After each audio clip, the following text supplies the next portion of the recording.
Hello everybody, and welcome back to my Let's Play of Banjo Nuts and Bolts. This is part 2. In the first part, we went through the opening sequence and got Showdown Town. You'll notice that I am heading straight for the known objective, and that there was a ramp there. Well, it's made of this same green stuff, and you just slide down until you get a special part, a couple of challenges into the game. But basically, that's unimportant at the moment. What I did is I went ahead and did a lot of off-screen collecting, basically picked up all the stuff you can normally get. There are a couple of things that could almost be considered sequence breaking, but there's a lot of stuff that could be called that. I got some heavy parts, which is not a really big deal. I got a medium engine and those kinds of things. Normally you get those at about 20 jiggies, but I got them early because this game is less about actually following the sequence and more about being intriguingly creative, and I really wish the trolley was better to control there. Sorry about that. Anyways, so basically what's going on here is that I am taking the roundabout way since I can't go up that nice smooth surface yet. And that Jiggovend right there, you don't have to worry about it till later. That note, I don't know where it went, but I'll collect it later. But before we talk to Log, actually, there's something I want to show you in the background. You see that pole? You can actually climb up it.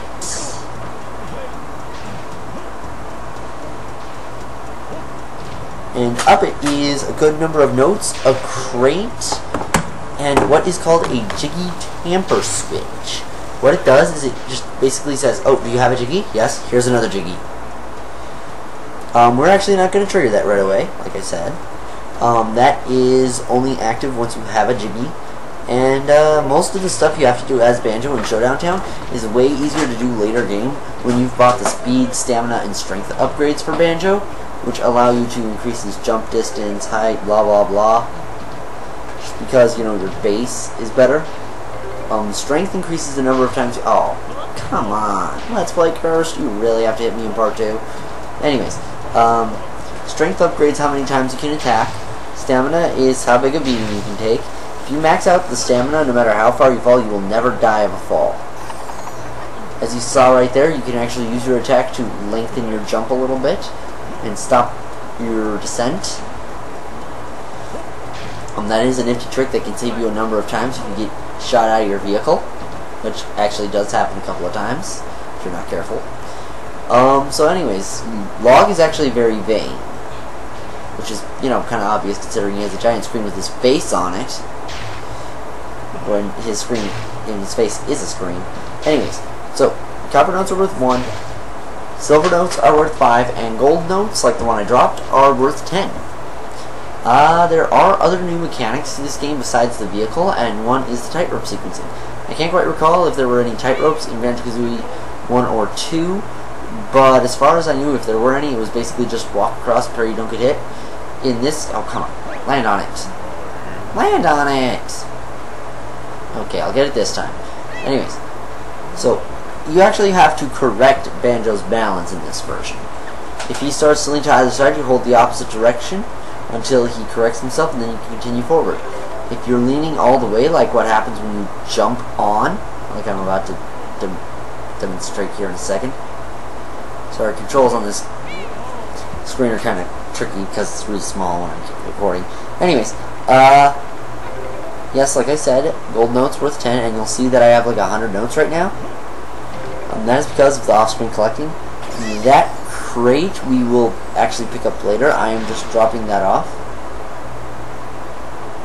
For now, there is the Jiggy tamper switch that is up here. We are actually not going to hit it, like I said. It only works if you have a Jiggy. And climbing this pole gets you an achievement. What it is climb to the highest point of Showdown Town. And the interesting part is, from here you actually see all of Showdown Town. See? Port. Oh, Banjo does random things if he stands still too long. And like I said, you can see all of it. Blah blah blah, each area.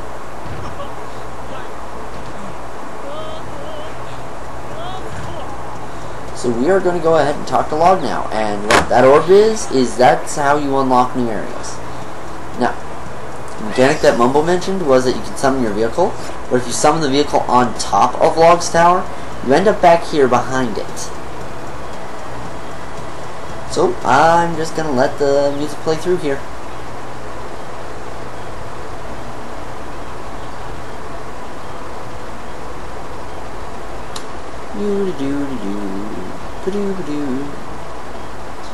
Anyways, so grabbing the orb, you can try to bowl it down across the area, but that rarely ever works.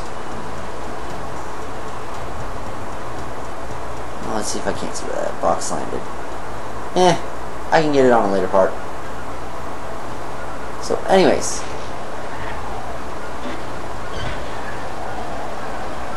So you just kind of speed down there, and that is a warp pad right behind me. Basically, if you find others, you can just use that to go right there. There's one at Trophy Thomas's house, there's one in front of the Jiggovend areas, there is one at the Tyrannium of Terror, one in the port area, one by Klungo. There's a lot of them, and there's also one by Logblocks. So what I'm going to do now is I'm going to go into Area 1 and show you how to initiate and deactivate a Jiggy challenge. Loading screen. It's actually useful to read the tips. There's actually a tip that says read other tips, which is kind of funny. The game's self-aware. I like that. Anyways, so basically how it works is you go in, you select the challenge you want to do, and that's just a cutscene to tell you who's what and the role play they're doing, blah blah blah. Really boring stuff, actually. Nice. So the deal with this is that you cannot be in your vehicle when you're accepting a challenge. Anyways, Klungo has the first and only challenge in this area. And basically what happens is that you have to go run to Mumbo and talk to him in this challenge. But you have to select your vehicle first. Then, if you hit B in that screen, you get that sound, and you give up the challenge. So we are going to do it this time. Hate not triggering. Anyways. So, there are a couple of things that can go wrong if you do the method I'm going to do. The first one I am going to show you is that if you don't control the trolley right, you will crash into the trees, and they will load up into the trolley. And it will flip you over and cost you the trophy. So I'm going to restart and show you the proper way to use the shortcut there. The normal way is you just drive around the road to Mumbo's house, but if you actually go up and over the hills and avoid the trees, cross the coulee, up the hill into the middle of the map, talk to Mumbo in a certain amount of time, you get a Jiggy, and then if you do it even faster than the Jiggy time, you get a TT trophy, which is how you earn extra Jiggies beyond just doing challenges. And as you can see, we actually made the Trophy Thomas chime. Just barely, though. So, notes. You get them for competing. Jiggy, you get them for making the standard. And the Trophy Thomas for when you do good. Some challenges, it's easier to get the Trophy Thomas on than others. And some, it's just absolutely ridiculous. But I'll get into those later.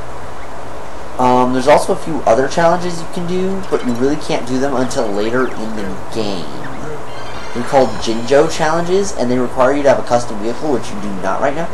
So basically, to wrap up this part, I'm going to show you Jiggovend's, and that's going to be about it. So, it's a matter of loading. Loading. Loading. Loading.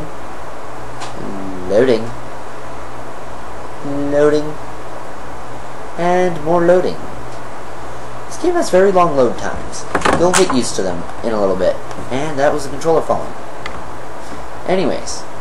So, now that you've completed a Jiggy challenge, get into the cutscene which shows you the Jiggovend.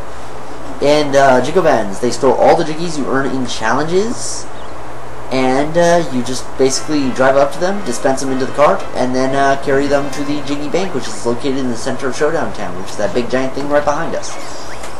Rotate the left stick once per Jiggy you are removing. Then simply drive under the Jiggy Bank, and they will all go in. If you have enough Jiggies, you unlock new areas in the areas you have unlocked, i.e. new acts. You get stuff for getting certain amounts of Jiggies, and you actually get more stuff just into her shop for having more Jiggies. And this is actually where Humba's shop is. So in the next part, we are going to do Nutty Acres 2 and buy stuff from Humba. See you then!